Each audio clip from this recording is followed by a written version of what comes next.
na kolo yetu oyo atokati eko kina kotukola matumuna bitu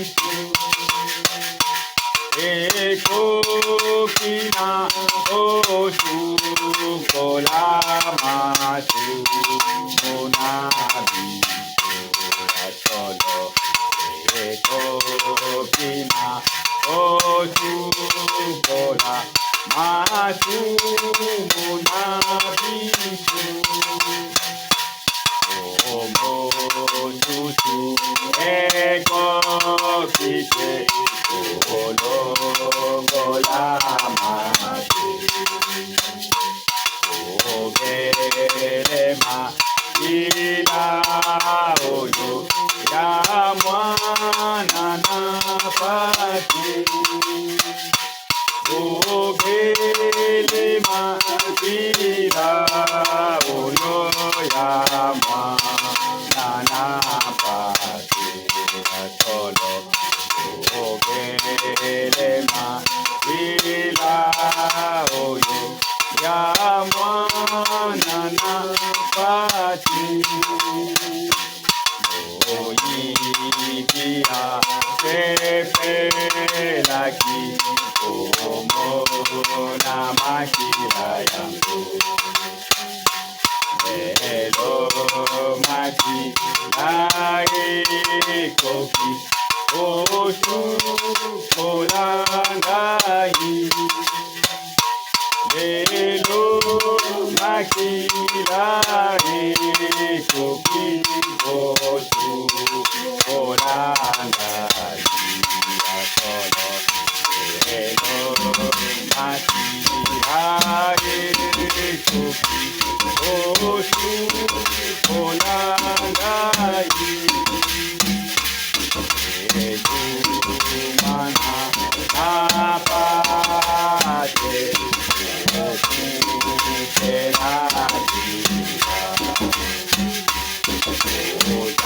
otalina uyalele olungolamane otalina uyalele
po totanga liloba na Nzambe na mokanda ya Josué chapitre 7 10 jusqu'à 12. L'Éternel dit à Josué, Wana nkolo ayebisi Josué, Lève-toi. Telema. Pourquoi restes-tu ainsi couché sur ton visage? Kuna nini yo ozali kolala mutu na yo ezali na se? Israël a péché. Wana bana Israël basali mabe. Ils ont transgressé mon alliance que je leur ai prescrite. Pe bango babuki mobeko nga napesaki bango. Ils ont pris des choses dévouées par interdit.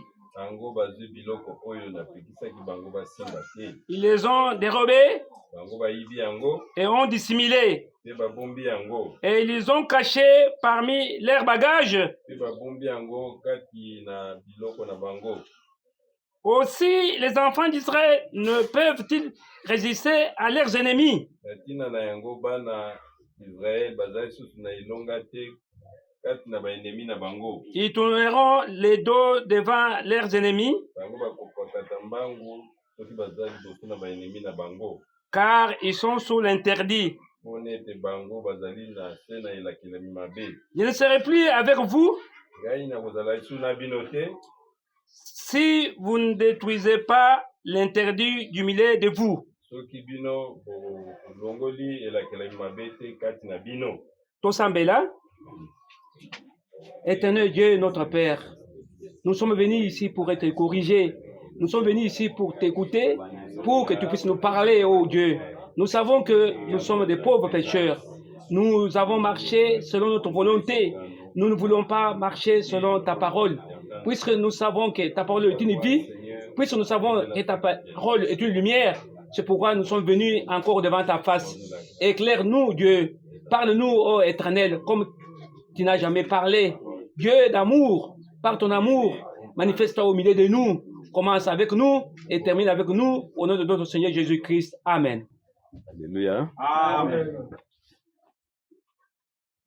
Kolo na biso azwa lokumu. Amen. Mpona pokwa kitoko apesi biso. Asanzoli ezonga na mboka ne mosantu. Amen. E apesa biso ngolu ya koyoka liloba na ye. Tukoka mpe kososola yango. Amen. Amen. Ndeko atangeli biso eteni moko malamu. Komona nini ezalaki kati na bana na Israel. Kuna bango bakendaki bazalaki deja batie likolo na mboka na elaka mpe ebungaki ete babengana banguna.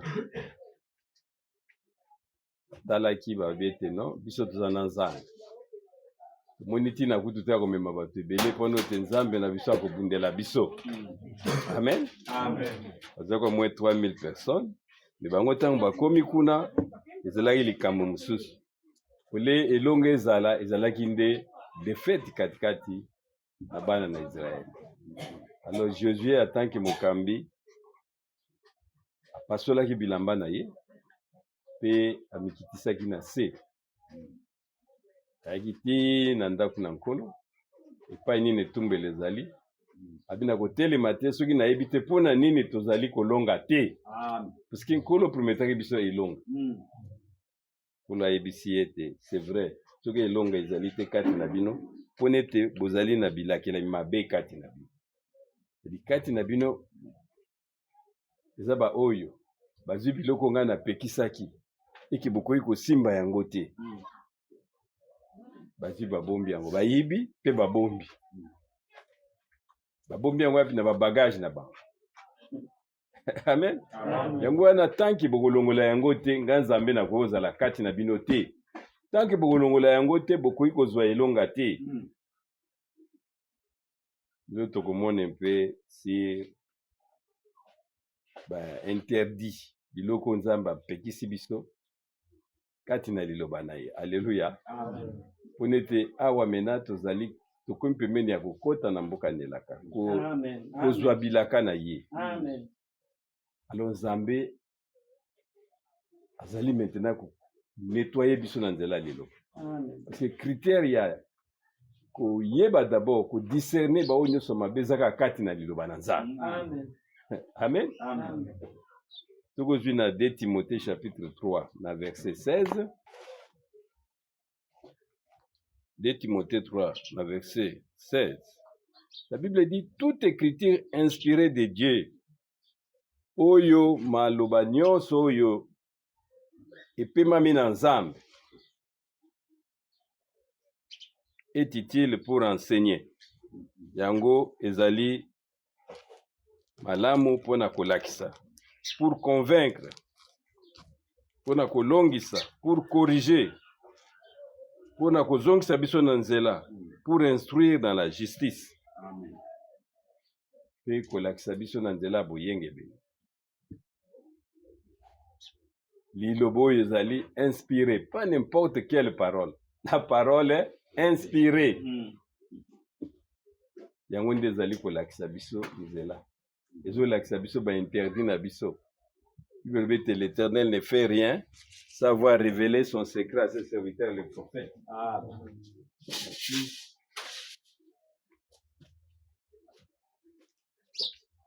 L'inspiration est utakana muto nzamba tini. Il ne fait rien sans avoir révélé. Déjà n'importe quelle parole peut construire yo. C'est la parole révélée. Amen.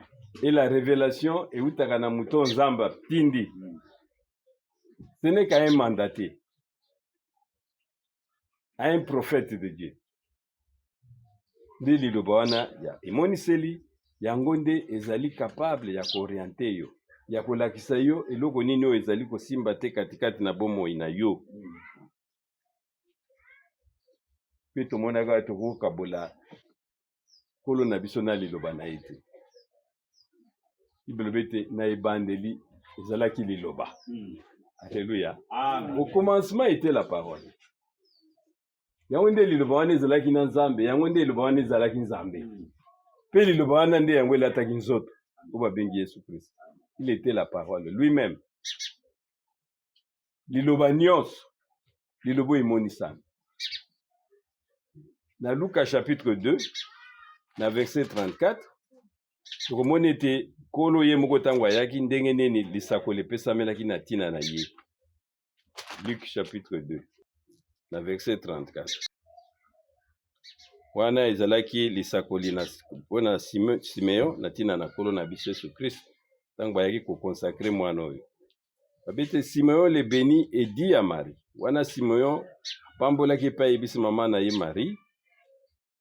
Voici cet enfant est destiné à amener la chute. Abi mwana oyo ye akomema kokweya et le relèvement de plusieurs en Israël. Pe mingi bakotelema na ntina na ye na mboko na Israël. Et à devenir un signe qui provoquera les contradictions. Pe akozala oyo elembo bato bakobanda kowelana. Et à toi-même une épée te transpercera l'âme. Kati na yo moko mwana oyo mopanga moko ekokotisa kozokisa yo tina molimo na yo, elimo na yo, afin que les pensées de beaucoup de cœurs soient dévoilées. Alléluia. Amen. Na tinete makanisi ya batu mingi ekwa koyeba. Ya monete mosakoli même temps azali kozwa écriture côté ils ont ça la discernement avec la parole, ils ont toujours la parole de Dieu est vivante. Amen. Amen. Pénétrante. Ekotaka yango eza koyeba makanisi na batu. O nyonso ebombani. Rien n'a mis sur Nzambe. Tout est à nu et à découvert au jeu de celui à qui nous devons rendre compte. Amen. C'est-à-dire, na kati na kono na biso Yesu Kristo, ata likambo ebombani, ya yebi yango. C'est-à-dire, nous sommes nus et à découvert aux yeux, na misu na ye, pour te rendre compte. Babete yo mwana oyoyo, na nzela na liloba oyo, c'est-à-dire azalaki liloba, makamba, makanisi ya batu. Oh, nyonso ebombana na nkuku yazalaki koyeba. Nomoni même la femme samaritaine ntango ayaki pana Yesu Kristo abi kende kubenga mobali na. Abi naza na mobali te. Dit alors tu as dit vrai. Amen. Amen. Yo zai mibali autant, si vous posez na oyo autant, oh mais nous en écoute mobali na. Femme mon abi ah, je vois que tu es prophète. Tu es la parole qui discerne. Donc, surtout dans un critère oyo ya discernement, ezali nde liloba. Amen. Tant que tu es kaboye liloba ezali kosala nini ko lakisa lokwa mémoire na miroir pardon ozomona bomo ina yo Bible bete kaka yo soko ye balakisi oyo ozali mais okesi mobwaki obwakisi yango wana etali mais oyo ayebi asosoli ete nzambe asololi na ngai, eza katikati na ye esengo ezali. Parce que la parole amène la joie, amène l'amour, amène la paix. Amen. Amen. Amen. Na mukanda ba Ephésiens chapitre 3, chapitre 2 na verset 13 à 16. Ba Ephéso. Ephésiens chapitre 2, à partir du verset 13. Bon, bah, même na 12. Souvenez-vous que vous étiez à ce temps-là sans Christ. Na tango wana bino bozalaki na Christ te, privé du droit de cité en Israël. Puis bozalaki na droit moko te kuna na mboko na Israël. Étranger aux alliances. Boyebaki ba boyokani te. De la promesse, bozalaki tano bilaka te. Sans espérance et sans Dieu dans le monde. Alléluia. Oh, ndebiso tozalaki. Il veut dire que tous ont péché. Nous étions des incrédules. Kozanga kondima. Il y a des incrédulité. Où ils ont séparé mutuna nzambe. Kozanga kondima iloba na nzambe. Abete biso auparavant, toyeba ekuto iloba te. Tozalaki ba obazalaki ata na promesse moko te. Eliki ata moko te. Tout le monde a dit que biso to ko benga mabana na nzambe te nda sali biso to benga mabana na nzambe. Amen. C'est une grâce. Abete metangu nyoso tozalaki wana libanda toyebaki eloko te. Ya apesaki bomo ino na tina na yo, na tina na ngai. À verset 13. Mais maintenant en Jésus-Christ, vous qui étiez jadis éloignés, bino bozalaki musika na ye, vous avez été rapprochés par le sang de Christ. Nzela na makila na Yesu Kristo, biso to salini boyokani na ye nkolo na biso. Amen. Amen. Ya yaki. Maintenant, il a fait quoi? Asalani asombi biso. Il nous a rachetés par son sang. Anyokwami kuna na Golgotha. Po izalaki déjà il a que la mimabe. Izalaki déchiré. Amen. Amen. Amen. Na tine te tozala mena na boyokani na nzambe. Interdit moko ezalaki lisusu te. Aolobi na verset 15. Ayant-il par sa chair la loi des ordonnances dans ses prescriptions, afin de créer en lui-même avec le deux un seul homme nouveau en établissant la paix. Oya sali biso ba ona sika. Ezala bana na Israël, ezala biso, mina to sali boyokani kati na makila na Yesu Kristo. Wana nde ezali base ya nyonso ezali ngolu onzamba apesi biso. Tobete tozo solo la si ba interview ezali katikati na liloba. Amen. Amen. Minzambe wana abongwani te. Denga tambola ina bana Israël nde pa zo tambola na biso. Mebete kuna na Israël tamba zabimaki na désert. Bible lobete ilakela mabe pe aki kokota un moment donné. Toko tangi na Nombre chapitre 22 okomona ndenge batambola ki.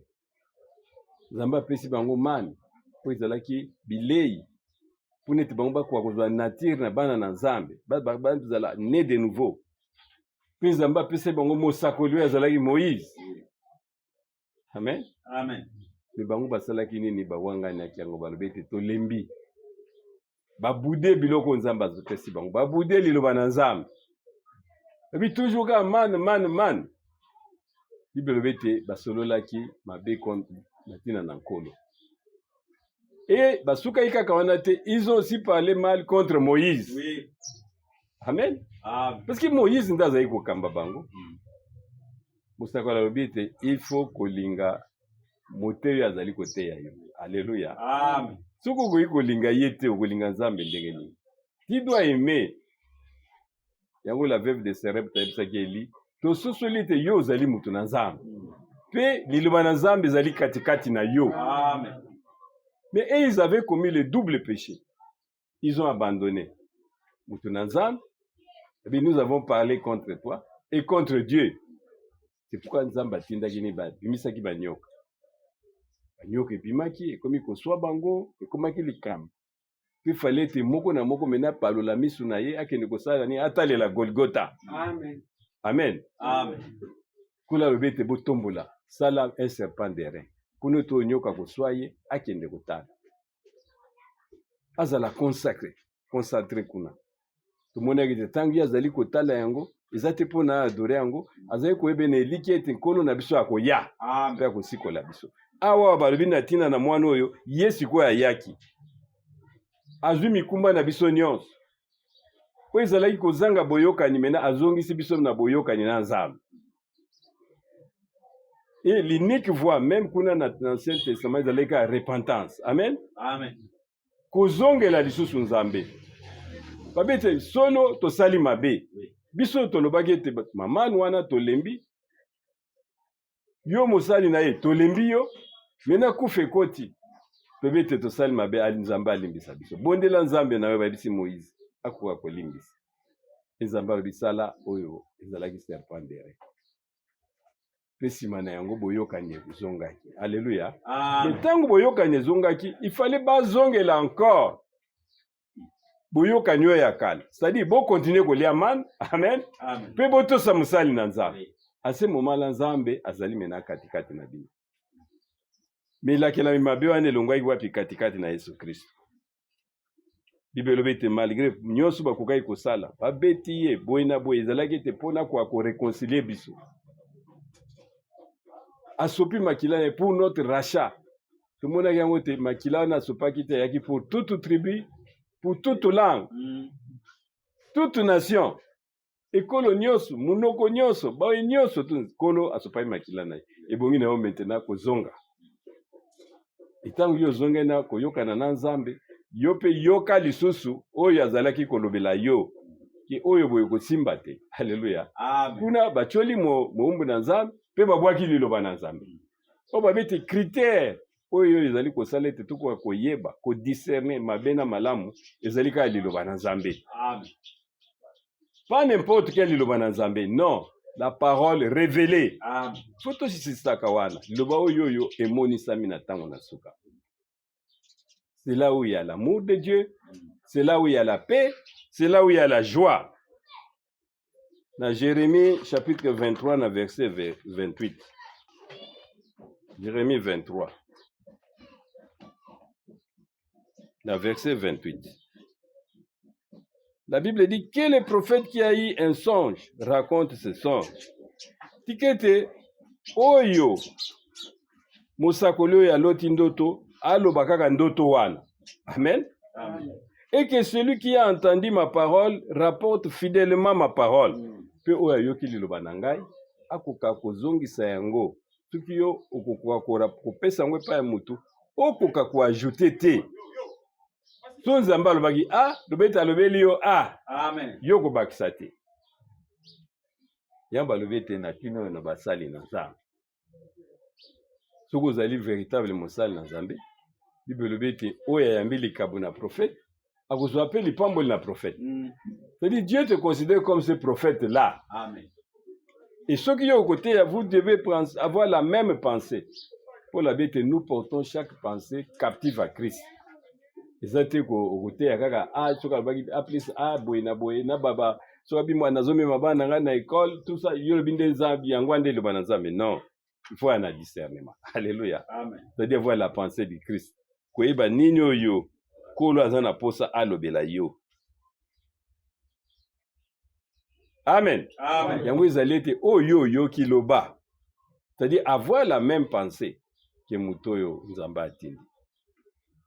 Na mukanda ya 2 Thessaloniciens chapitre 2, na verset 10. 2 Thessaloniciens, na chapitre 2, na verset 10. Pour banda même na verset d'abord 9, la dernière partie. L'apparition de cet impie se fera par la puissance de Satan. Oyo komonisama ya muto mabe et komonisama na nguya na moyini. Avec toutes sortes de miracles, de signes et de prodiges mensongers. Alléluia. Amen. Abite oyo moyini. Ye pas zali kosala ba miracle.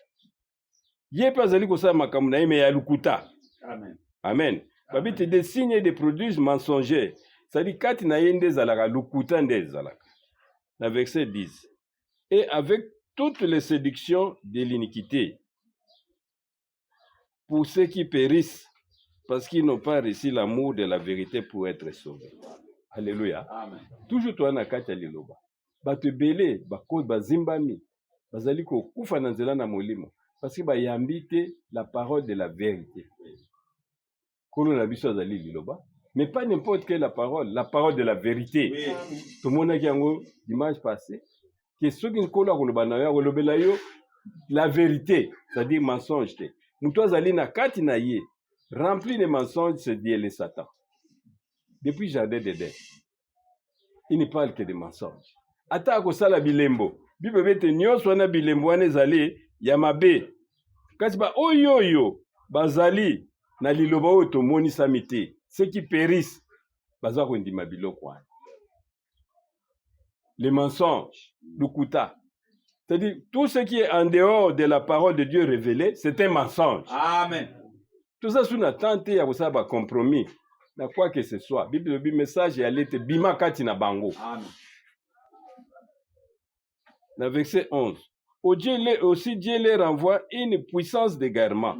Puis Nzambe azako tindel bango nguya moko ya libebi pour qu'il croie au mensonge. Alléluia. Amen. Quelqu'un qui croit au mensonge, c'est une puissance d'égarement. Ezako memaye. Okomona ete azali kosambela akoki kosala akoki kosala mais ezali eloko moko ezali sima na ye ezali correct te. Amen. Amen. Amen. Parce qu'ils ont reçu les mensonges, la parole des mensonges ezali katikati na bango. Na Hebelo, Hébreu. Kubana Hébreu chapitre 3. Kuna na suka pe tokokota na kati na verset 4 kwa tozwa ndimbola ya makambo tozali koloba. Hébreu chapitre 3 na verset 18. Et la Bible dit tobaye na verset 19 même 18. Et à qui dira-t-il qu'ils n'entreront pas dans son repos? Pe na banani oyo nkola lobaki ete bokokota na bopemi na ngai te, sinon à ceux qui avaient désobéi. Alléluia. Daba oyoyo bango bazalaki mutu makasi. Tomuni ete bana Israël ba désobéir na muumbu na Nzambe. Ils n'ont pas obéi d'abord à l'homme de Dieu. Isengi te mutu Nzambe apesi biso ye pona kopesa biso liloba. Il faut tozala na obéissance. Amen. Amen. C'est-à-dire qu'il faut tout considérer quand même. Bango baboyi. Ils ont parlé contre Moïse et puis contre Nzambe mokopona liloba wana. Soko lingi mutoyo azali kopesa liloba te koko linga pe liloba wana te. Amen. D'abord il faut aimer la personne et ensuite aimer la parole qui est en lui. Amen. Kona bete ba oyoyo nani bakota na bakota na répondre ngai te ba o bazalaki désobéissant. Kuna na désert. Aussi voyons-nous qu'ils ne purent rien entrer dans leur incrédulité. Parce que bazanga ki kondima, bibe bete mingi bakoya ki na désert. Parce que baboka ki kondima na bango. Na Hébreu chapitre 4 na verset 1er maintenant, suite na ngokaka. Craignons donc tandis que la promesse d'entrer dans son repos subsiste encore. Ko bete biso doit sans promesse dans le monde, sans alliance. Kola bete boye bete maintenant o promesse ya kokota. Katikati na kimia na ye ezali encore koumela kati na biso. Qu'aucun de vous ne paraisse être venu trop tard, pe moko na bino te aya na retard. Car cette nouvelle nous a été annoncée aussi bien qu'à eux, mais la parole qui leur a fait annoncer ne leur servit de rien parce qu'ils ne trouva pas de la foi chez ceux qui l'entendirent. Alléluia. Ah ouais, ils appellent des choses. Promesse ezali elaka mais kono mena le bete akosukisa biso boyete il faut akotisa biso na elaka wana. Amen. Amen. Bana Israël bazaki na elaka na kobimisa bino na mboka na Egypte pe na kobima bino kuna na mboka na elaka. Tango bazalaki nano na kati ya mboka na Egypte siko tangi kuna na Biblia même na Genèse même na bobimi na bango Bible le bete Nzamba pesa yi bango autorisation. Abete tango bokobima bomema oyo bolingi. Alléluia. Nakobima mema oyo olingi. Abete même asimbaki mitema ya ba égyptien. Bapimela ki avec beaucoup de biens. yaki bana Israël bango mo bazoya komona oyo ayeli yo ta mosusu liboki ya or kende na yango okuna apesi yo boye so bozo en tout cas bozo kokende me tokanisi mpe bino bozala ata na mwa souvenir. La Bible dit ils sont sortis avec beaucoup de biens parce que Nzambe nde alobaki na bango alobi ete ayebisaki bakoko na bango Abraham bato na yo bakozala baesclave amen kuna na mboka na Egypte me ntango bakobima na biloko ebele epe Nzambe aboyelaki bango te autorisé soki okozwa or kende bima na yo soki okozwa boye bima mena atamboli na bango alleluya mene ekomaki te bakota na mboka na elaka kuna Nzambe sikoyo alobi ete awawa oyo bomemaki alleluya bosimba eloko moko te biloko nyonso to soki omoni or omoni argent omoni eloko malamu omoni mbongo komeka kosimba te parce que nalakelaki ngo mabe puna pokona kuona bobimi bima na yo na biloko no olingi Nzambe autorise amen mais pona bokoti attention biloko wana miso yo zomona biloko a valeur eza biloko oyo balakelami yango mabe ce sont des interdits amen ipoko oloba me ndenge nini soki totangi epa ndeko atangaki na Josué chapitre tozonga na Josué chapitre 7 na Josué chapitre 7 oya tozwa mena ndimbola encore malamu qu'est-ce qui s'était passé kuna na Josué chapitre 7 na verset surtout bandi ata na verset premier kuna bazoloba crime ezalaki punition epapesaki ya camp. Les enfants d'Israël commirent une infidélité au sujet des choses dévouées par interdit. Amen. Ezalaki nini? Biloko oyo bokuti bosimba te. Bukolo bete kolo me biso kuna tango tobimaki batata na zwa memai ba ore bani me ya lobi ba or wana na lakeli yango mabe. Nzambe na biso azali makanisi na eza ya biso bato te. Amen. Amen. Omoni te Pierre amonaki babina ezwa eloko ya boye boma gremi yo lea zwe eloko boye boma abi te biloko wana biso na kati ya mobeko tosimbaka yango te. C'est interdit. Mikwa lobi te mukola interdiction ezali ngai. Amen. Amen. Amen. Na bito nga na lobi pire yo olobango te ezali mabe. Bino ape bomoni ba wolo bomoni boye na boye ngana bia bokokota bosimba biloko wana te komi biloko mabe elakela mabe. Ne touchez pas. Bien babete, ils ont commis l'infidélité. Na verset 10, nde tomona kiso kiti na se wana nyonso tu bakie ko bunda échec ezalaki. Na verset 10, l'Éternel dit à Josué, lève-toi, pourquoi ne restes-tu ainsi couché sur ton visage? Yo vandi kaka ilongi na se ozolela. Mais soko tali boy pona nini bozui échec. Israël a péché. Israël a sali oyo ya mabunga abazongeli mabe na ye. Ils ont transgressé mon alliance que je leur ai prescrite. Minezaki bo yoka nyonga na ibisaki bango. Poso Nzamba peshe liloba ezali liloba na ezali koyoka na yona Nzambe. Amen. Bozokota kosimba te. Me kuna na bobima ezalaki ne bozobima bomemo nyonso bolingi. Amen. Amen. Bawolo basesi basela biloko ya valeur bazi bakie nango même le même biloko wana bakuta nango pe kuna.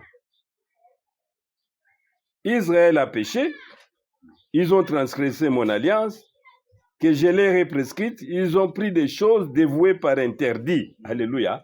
Bazwi biloko oyo ngana lobaki ete basimba te pe babombi yango. D'abord bayibi, alléluia. Pe basali nini babombi. Me biloko wana nalobaki basimba te. Mina Josué abanda kosa dénombrement ti eyokoma menana kokwea na famille oyo aka azalaki. Alléluia. Na Josué chapitre 19. Josué dit à Akan, mon fils, donne gloire à l'Éternel, le Dieu d'Israël. Rends-lui hommage. Dis-moi ce que tu as fait, ne me le cache point. Abite yebisa biso solo. Tamba kendeke tumba bible bi 36 morts baba kufi. Mais biso tozali destiné kozala ba victorieux. Voilà. Alléluia. Amen. Toza balongi. Mais ceux qui kufa ekoti ça dit un problème. Zamba bi réellement il y a un problème. Oui. eza na muyibi aza kati na bino pe muyibi wana sani abombi biloko oyo ngai natiaki yango ete ezala elakele mabe. Na verset 20, Akan répondit à Josué et dit, il est vrai que j'ai péché contre l'Éternel. Eza solo ngai na saleli nzambe mabe, le Dieu d'Israël, nzambe na Israël. Et voici ce que j'ai fait. J'ai vu dans les butins un beau manteau de chiméa. Alléluia. Na moni katikati na biloko oyo tolongaki un beau manteau babylonien. Ndenge baloba eza donc manteau wana eza manteau oyo ya kolata boye te eza lokola saki. Amen. Obi yango un manteau babylonien. Saki oyo okozwa biloko otie na kati. Ebombaka biloko. Okomema biloko na yo okomona tozoleka mutu azomona te. Bazali ko utiliser les manteaux babyloniens. Ah, bateau baza na kati ya Babylonite. Alléluia. Et vous allez biloko par exemple sombaki pa ba chinois. Vite non, nalati lipapa ba chinois. Nalati lipapa ba mer, nalati boina boina, nalati vese ya batel. Biba chaka ba griffe na bango. Mais manteau wana ezalaki euta na Babylonie. Pe musala nango ezalaki te soko za na eloko na yo, otie na kati ezalo kola sac. Atozo tambola nango boy, mutako yeba ti. Amen. Amen. Diba miyibi bazalaka mwe miso azoleka kaka boye muyibi moka bazo ba na ba policier yo na radio yaka nanu lakisa facture te. Mususu atiango na sac. Amemi sac na yo komona te. Azo tambola ne partout mais azana eloko ayibi. Abete na mona ki sac wana. Les manteaux babyloniens. Amen. Amen. J'ai vu les butins. J'ai vu dans les butins un bon manteau de chiméa, 200 cycles d'argent. Abete na moni pe mbongo. Bapesi pe wana yango wana 200 cycles d'argent. Un lingot d'or du poids de 50 cycles. Pe na moni wolo moko vuma ya bien, ya kilo malamu. Et je les ai convoités. Ngana sepeli nango. Et je les ai pris. Ils sont cachés dans la terre au milieu de ma tente. Et l'argent est dessous. Amen. Amen. Vite, maintenant biloko wana ngai na ziango na kotisi yango na kati ya manto wana. Na bombi yango kuna. Ezali biloko kitoko. Amoni mbongo. Amoni wolo. Ka biloko wana nzamba apesa bango autorisation soki bobima na ba wolo. Bobima na bumengo. Mais awa maintenant ekomi elakela mimabe. Kuna lobite tangu bokokota omoni or ko simbate. Alléluia. Omoni argent ko simbate. Omoni eloko na bango, ça dit tout ce qui est de Babylonie. Mais kuna en Égypte ezalaki te bozwa na bino nyonso. Pe Nzambe asimbaki mitema ba Égyptien. Alobite bo pesa bango. Na babimi na ba wolo, babimi na ba sesi, babimi. Mais pona kokota ko simbate. Ezelakela imabe. Peke ko bomba yango, Nzambe na biso nde tomoni te il est la parole. Amen. Qui discerne tout. Et bi mikwano ndenge ezali.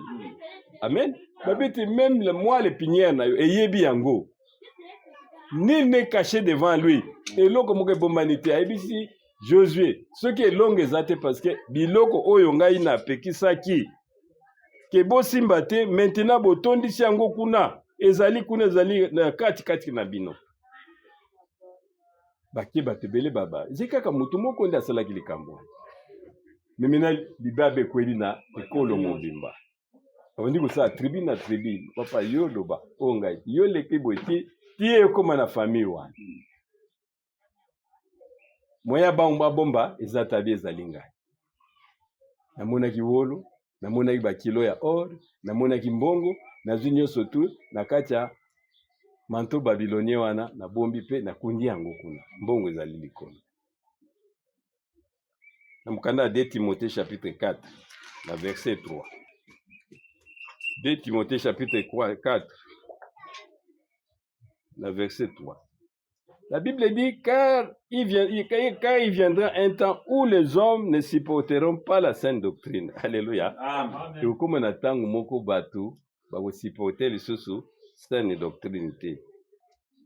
Mais ayant la démangeaison d'entendre des choses agréables. Kasi bango bakuna mwato ina bango bakuna na posa bayoka makambo ya malamu. Ils se donneront une foule de docteurs selon leurs propres désirs. Alléluia. Amen. Puis bakozala nini bakosala batei na ndenge na bango. Des docteurs selon leurs désirs. Pour maintenant tozokwa koyeba les interviews ezamena katikati na lingomba dans les messages. Amen. Révélés. Bana nizae ba memi makambo qui toute une foule. Babiete tango kokoma bakuzana posa susu babanda ko raconter bango biloko bazali koyoka na Babylonie biloko bazali koyoka na Égypte. Ils se feront une foule de docteurs détournant l'oreille de la vérité. Pona ko détourner oreille na bango na oyo ezali solo et se tournant vers les fables. Alléluia. Et comme maintenant des prédications ya ba fables. Donc quel rapport les a maintenant entre mutoyo maintenant awa na kati na lingomba. Biso to yebi ba ora batute, to yebi nini te, mais nous avons maintenant amené les biens de valeur des prédicateurs. Amen. Amen. Bataille. La 2 Timothée chapitre 2 na verset 20. 2 Timothée chapitre 2 na verset 20. Bible dans une grande maison, nandako ezali monene, il n'y a pas seulement des vases d'or. Ezaka na ba vase oya wolote d'argent, et puis na oyo ya argent, mais il y en a aussi des bois, puis il y a banzete ezali. Les uns sont des vases d'honneur et les autres sont d'un vase vide. Et les autres sont d'un usage vil. Isusu ba usage ya pamba pamba. Alléluia. Amen. Eza lokola na kati assemblée ya munene. Babete ezape na ba vase. Biloko yo ezali na valeur. Omoni te oyo akan akendai koluka toujours un manteau babylonien. Asali moi ligablo na ye, neti lelo ko sala assemblée na yo.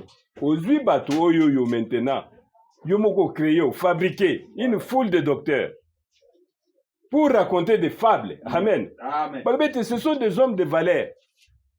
Ebite biloko ane pezaka. Soko zui oro, otiango baba. Biloko ya epezaka, poids, omemi yango, obombi yango. C'est-à-dire maintenant dans les messages, on a amené des prédicateurs qui ne prêchent plus la parole.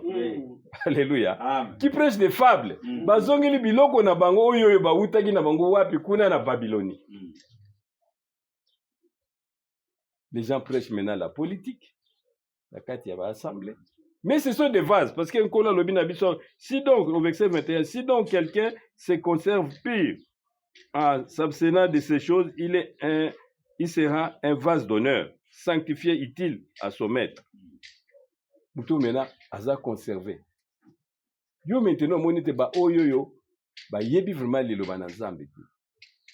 Ba yebi lebo tozana yango baza ko lier bato na bango moko. Alléluia. Amen. Au lieu d'amener les âmes en Christ, ils amènent les deux. Donc ce sont maintenant leurs fidèles à eux. Bazo lier bango.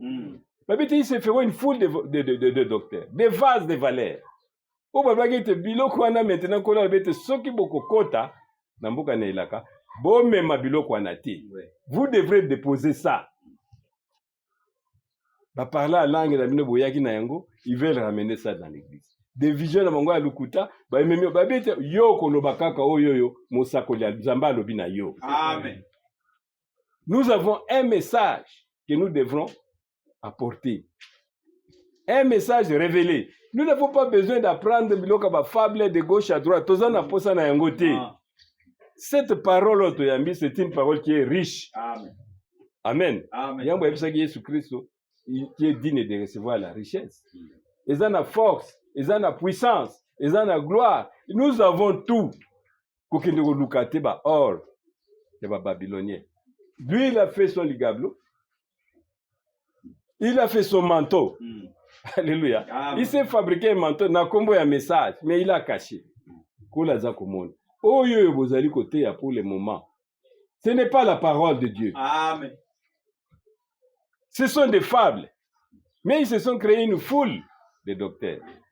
Mais cachés dans un beau manteau babylonien. Et ça qui tout quoi. Oui, Babylone même la grande.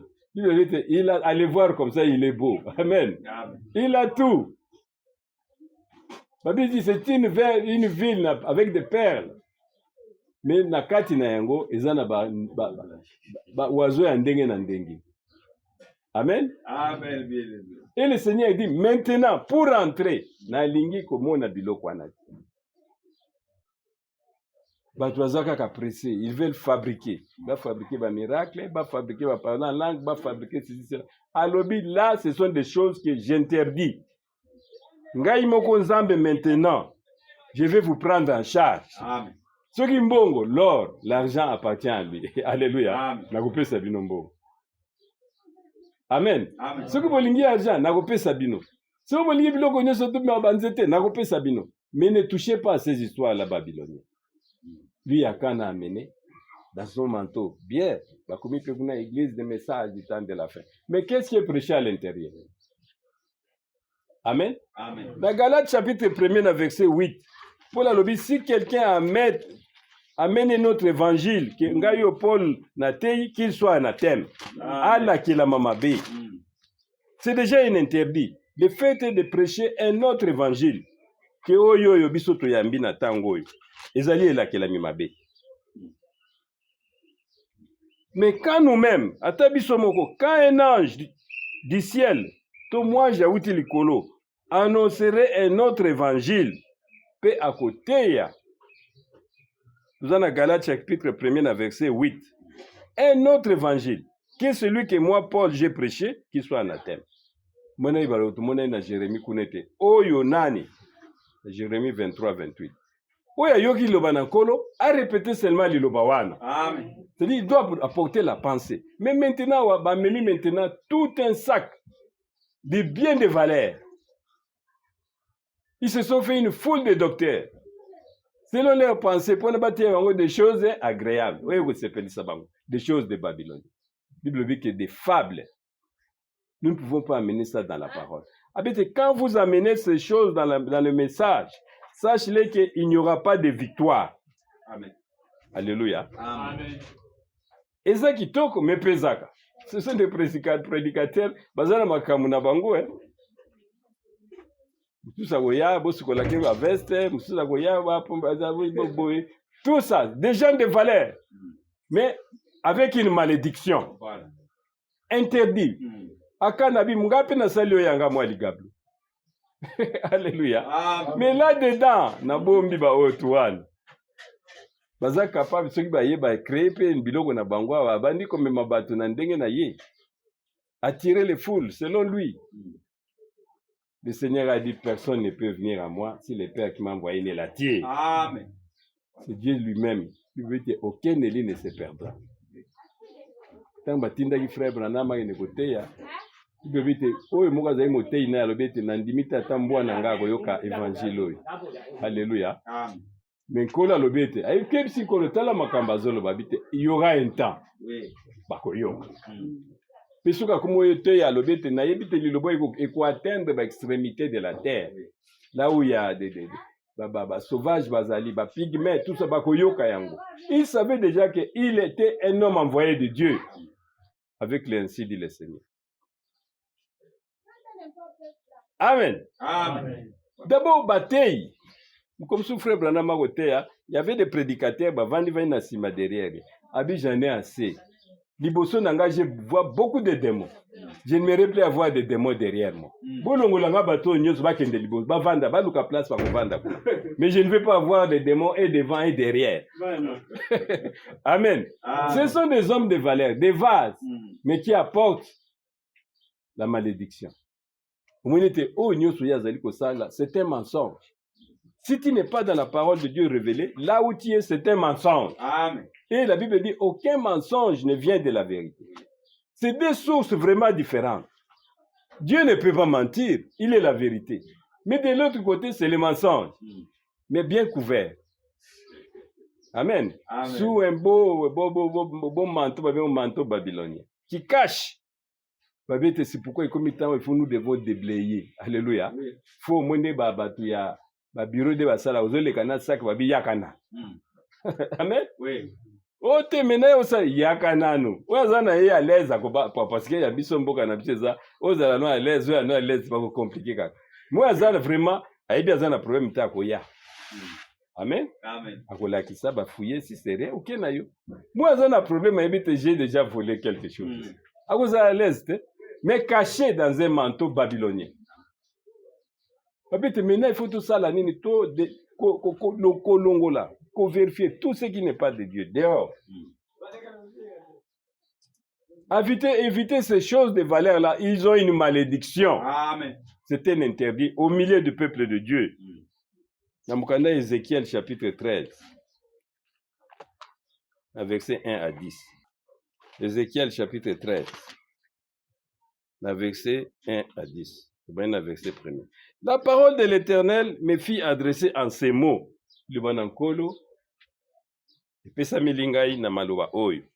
Fils de l'homme, prophétise contre les prophètes d'Israël qui prophétisent. Abete yo telemela basakoli oyo na Israël bazali koteya. Et a dit à ceux qui prophétisent selon leur propre cœur. Alléluia. Amen. Un prédicateur doit être mandaté. Selon leur propre cœur. Yo moko bimio komi motei. Amen. Sans un mandat divin. Ce qui sont de côté, Paul j'avais Timothée. Alléluia. Amen. J'avais des compagnons. Mais il leur disait, prêche la parole, la même parole. Ce que vous avez appris de moi, donne ça à des hommes capables de pouvoir les transmettre aussi aux autres. Amen. Mais maintenant, ces gens-là, prêchaient de leur propre chef. Misusu ba fabriquer bango. Pona ko sepelisa, mutumoko songolo. A créé ba prédicateur na. Alléluia. Amen. Il y a imposé chaque semaine ka batuma beaucoup ma prédicateur. Mais vous devrez prêcher des fables qui n'est pas la parole. Vous leur direz quoi? Écoute la parole de l'Éternel. Boyoka lilobana Yahweh. Ainsi parle le Seigneur l'Éternel. Malheur aux prophètes insensés qui suivent leur propre esprit et qui ne voient rien. D'abord, lilobo bango bazali kolanda. Ezali ya bango moko. Et ils ne voient rien. Même où ils allaient au Salamalelo. Nous voyons. Alléluia. On sait ce que Dieu fait maintenant. Oui. On connaît. Nous avons les yeux pour voir.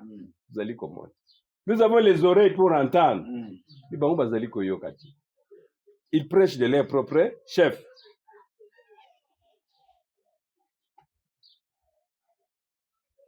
Au verset 4. Tels des renards au milieu des ruines, tels sont les prophètes ô Israël. Vous n'êtes pas témoins devant les brèches. Ok, nous avons verset 10. Ces choses arrivent parce qu'ils égarent mon peuple en disant paix quand il n'y a point de paix. Et mon peuple bâtit une muraille et mon peuple bâtit une muraille et il la couvre de plâtre. Alléluia. Amen. Il la couvre de plâtre.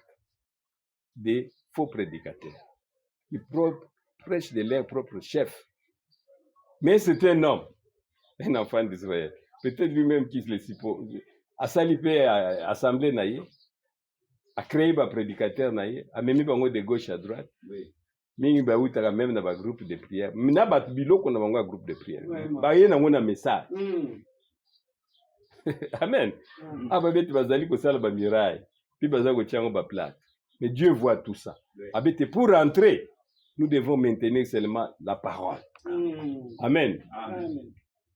Nous devons avoir maintenant comme critère de discernement la parole de Dieu. Les anciens qui sont à l'église doivent savoir que maintenant nous prêchons la parole ou pas. Amen. Amen. Pourquoi que la ngo sonité?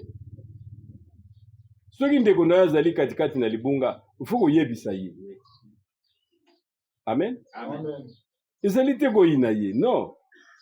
Pierre yaki abandi ko raconter partout biso to ko ndimate yo Yesu Kristo kufa. Non non non. Yesu arrière de moi Satan. Amen. Amen. Amen. Mais l'accent était que Yesu il n'a qui Pierre. Non. Il a chassé l'esprit qui était là. Amen. Amen. Amen. Quand on voit un frère, nous ne devons pas haïr. Chez nous, on ne peut pas haïr. C'est l'amour. Amen. Alléluia. Amen. Dieu, la Bible dit, ceux qui aiment, balingi, banana zambe, balingi nzambe.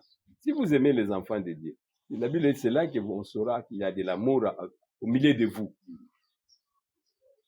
Frère Branham Malobé, quand vous êtes vraiment dans l'unité, dans l'amour, le diable envoie toujours quelqu'un. Alléluia. Amen. Qui viendra pour constater ma erreur, commencer à parler de gauche pour diviser.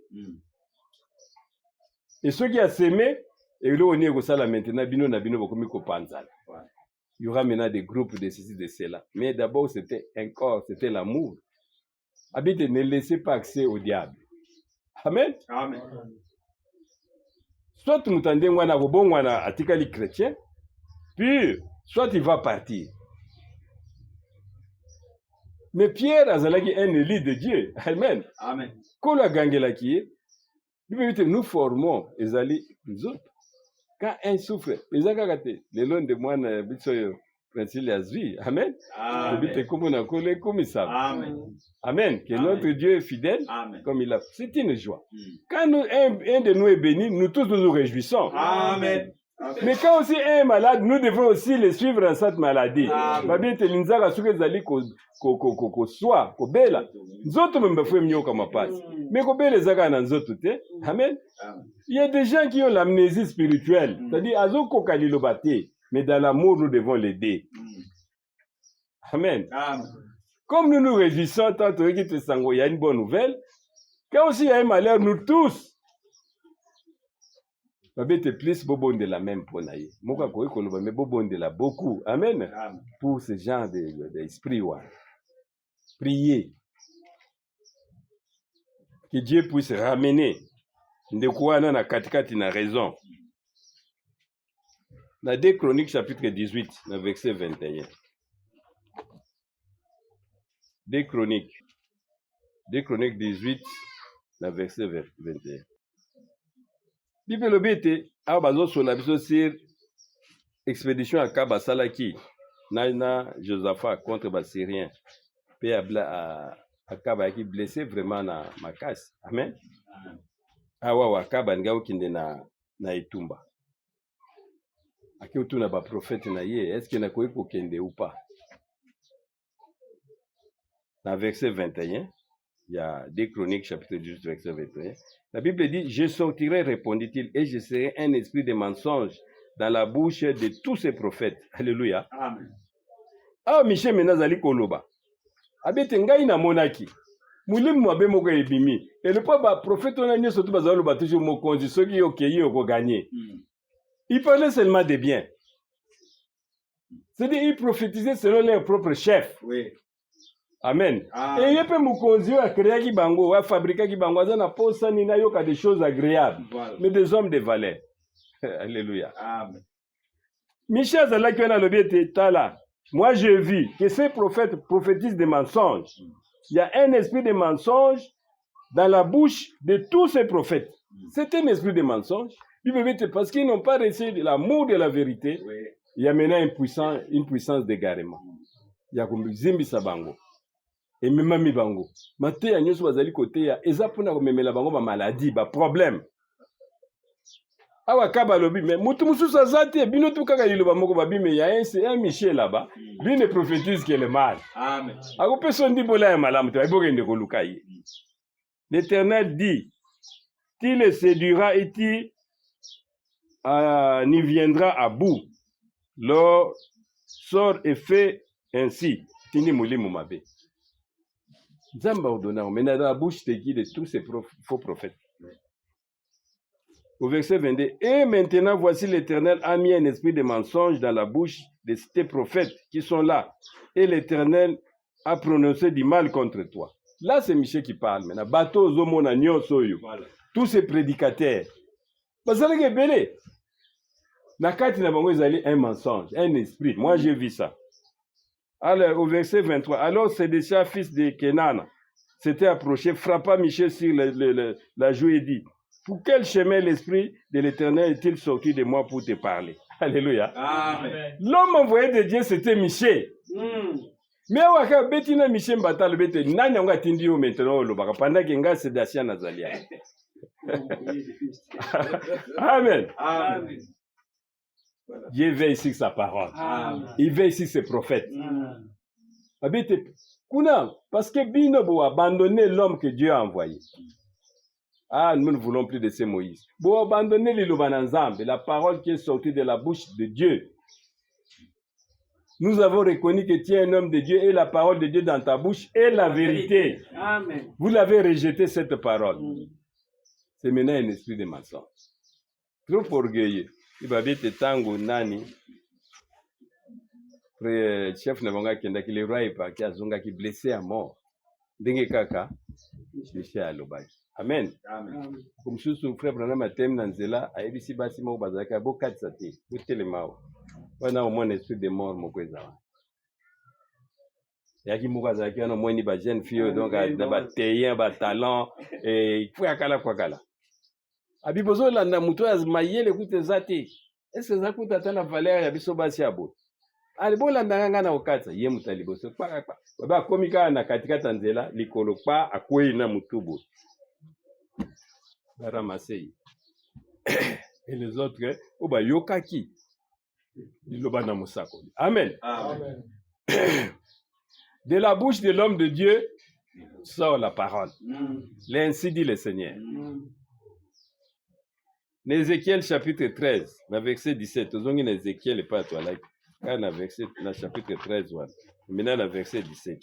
Tomoni ba interdit aux Nzamba pesi. Côté ba prophète.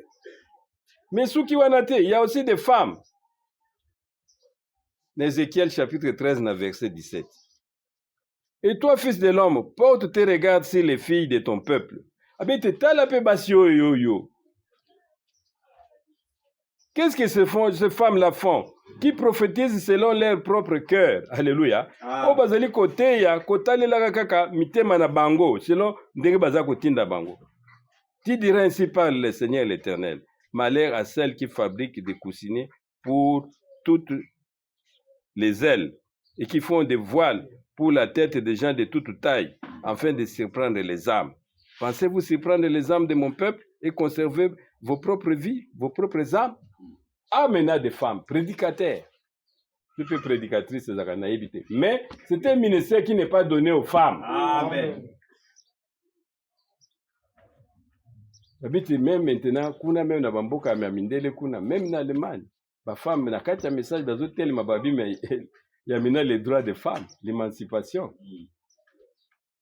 Nous aussi, on doit prêcher. Non, nous ne sommes pas régis par la législation du monde. Nous sommes régis par la parole. Amen. La parole révélée. La Bible dit qu'une femme ne peut pas prêcher la parole.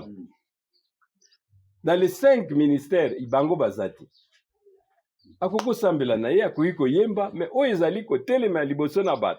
Toute femme, toute personne qui écoute une femme prêcher, écoute un esprit mauvais qui lui parle. C'est un interdit. Amen. Amen. Au verset 21, au verset 20. C'est pourquoi ainsi parle l'Éternel. Voici, j'en vais aux coussinets par lesquels vous surprenez les âmes, afin qu'elles s'envolent, et je les racherai de vos bras, et je délivrerai les âmes que vous cherchez à surprendre, afin qu'elles s'envolent. J'arracherai aussi vos voiles. Alobete maintenant kola za kopesa pona bango nyonso tu abete na kotika bino ndengwana o bato nyonso baza kolanda bino ba o yanga bakobima oui le moni frère Branham monaki des arts moko bakomi trinité ezana ba fruit ebele musu bakomi Jésus seul ba fruit ebele ayebisi ye ningi sanda nzete wana amen, amen. C'est coup très fort. Dieu a besoin de fruits. Oui. À promettre ils vont sortir. Amen. Amen. Vouloir ou pas, gardons seulement le borne de l'évangile. Gardons seulement la parole. Ici, la Bible dit ces femmes ici, nakati kuna bazali koteya. 1 Corinthiens 2 au verset 11. La Bible dit au commencement, c'était bangonde bazimbi samaki liboso. C'est pourquoi nous avons appelé ça une décision. 1 Timothée 2 11. 1 Timothée 2, 11. La Bible dit que la femme écoute l'instruction en silence. Donc, moi, si à l'andalité, vraiment, na kovandaka kimia, avec une entière soumission. La je ne permets pas à la femme d'enseigner, ni de prendre de l'autorité sur l'homme, mais elle doit demeurer dans le silence. Au verset 13. Car Adam a été formé le premier, Ève ensuite. Et ce n'est pas Adam qui a été séduite, c'est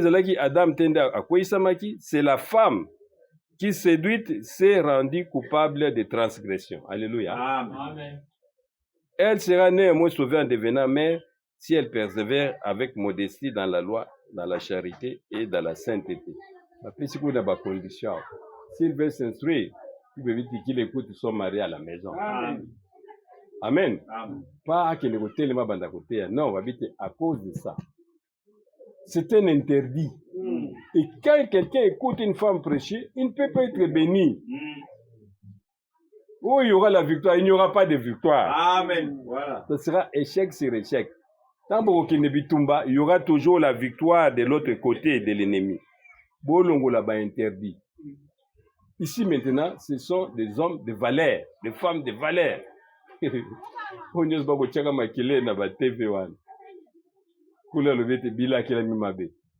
on les a cachés dans un manteau. Amen. Amen. Babylonien. Des chiméas. Sortez des milliers d'ailes, mon peuple. Nous, allons bana oyo ya promesse. Amen. Amen. Dieu nous a donné la parole de la promesse. 1 Corinthiens chapitre 6, verset 9. Ah, maintenant, bazako pèse encore les autres interdits. Alléluia. Amen. Oyo, tukoyi kozala te, bapesi les 10 interdits. Na katikati na lingomba. La Bible dit, ne savez-vous pas que les injustes n'hériteront point le royaume de Dieu? Bon, oui, bazali batunanko, ba injustes. Babeti bakoyi ko hériter le banazambe te. Ne vous y trompez pas. Ni les impudiques. C'est-à-dire, bato bazali lokola banyama. Alléluia. Amen. Obala ne nyama, mwasi na mwasi, mobali na mobali. Ni les idolâtres, bisambeli bikeku. Ni les adultères, bato bazali ba adultères. Ni les efféminés, o bazali lokola basi. Ni les infâmes. Miso bazako jwa même bana mike. Ni les voleurs, ba miyibi. Ni les cupides, ba bazana posa mingi ya mbongo. Ni les ivrognes, balongi, ni les outragés. Amen. Amen. Batongi hériteront le royaume des cieux. Les calomniateurs, parce que insistement qui mingi sur la calomnie. Ba oyoyo, musala ba oka koleka de bouche à bouche kokende kotonga. Les calomniateurs. Alungwe na assemblée ya kekuna asalibo, ya kekuna alobibo. Bible dit, si vous avez de tels hommes au milieu de vous, ils ne peuvent pas apporter la victoire. Dieu ne peut pas agir. Soit à kokima, soit à kozala oyaza converti. De on a besoin de basali livre moko munene mamemela kekuna na crefed. Livre na mena bazo démontrer na kati ya bata message oyo. Ki enseignement ya prophète Branham eza lukuta. Amen. Babi tala livre munene. Ba memeli. Babi muto ya memeli ngaza muto yo kaka tozali kotambula nina ba voyage. Tout qui noté na ye. Il m'amène le livre frère, il y a un bon livre. Abi sali langa copie moko ndeko zwa livre na obima na biro na. Amen. Parce que yoko kolobete muto na zali muto na nzambe te. Le 11 juin 1933, Mungonge wuti na Lola, Amen. Dieu lui-même. Témoignage sur cet homme. Habite na kotinda avec un message qui va préparer ma seconde vie. Mina bo lobete non ministère na ezali mala ya solote. Et bo sali ka bakata livre. Et bo zotambula na de gauche à droite côté kaka. Alors sortez de mon bureau. Et biso peut même si quelqu'un vous amène une telle doctrine, Bible ne les recevez même pas. Amen. Amen. Amen. Ne les recevez même pas. Kopé sa takiti avant d'akututé. Dans 2 Jean chapitre 1er, verset 10. Si les calomniateurs,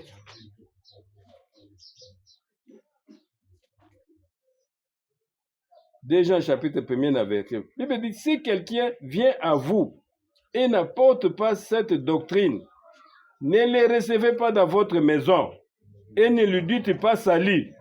Amen. Amen. Car celui qui lui dit salut participe à ses mauvaises œuvres.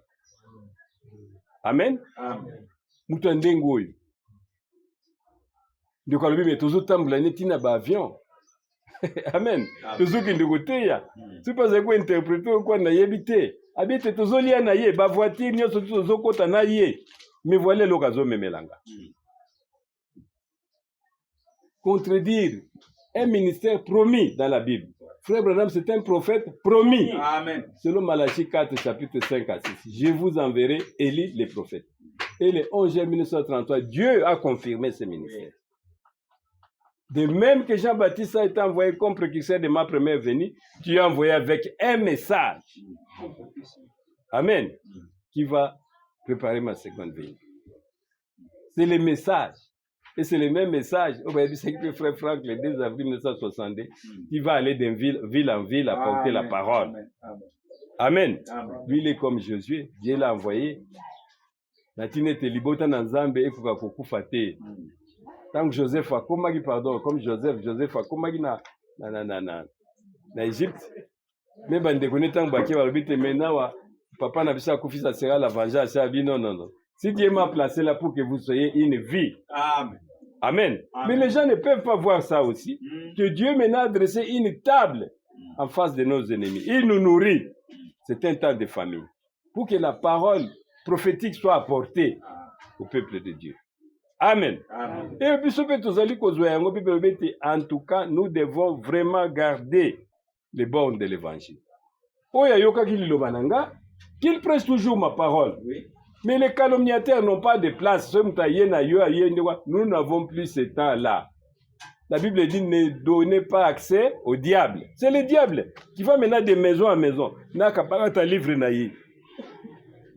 Au baquet pour nous point faible n'y a sauté un message. Maintenant pour dire que c'est eux. Amen. Amen. Éphésiens chapitre 4, verset 27. Éphésiens 4, verset 27. La Bible dit, et ne donnez pas accès au diable. Amen. Amen. Ne donnez pas accès au diable. Donc c'est encore une doctrine qui commence maintenant à circuler maintenant. Et ils disent que non, maintenant, Moutouana Tezalaginde Yé, que Dieu a choisi. Bangonde, avec leur manteau babylonien. Mais à l'intérieur, beaucoup de prédicateurs y a le puta. Amen. Télémela Moulimouana. Ne donnez pas accès au diable, mais quoi inate. Amen. Quoi inate, Dieu doit faire la différence. Ça, ce sont les interdits que Dieu a montrés dans la parole. Bobimaki na biloko ebele.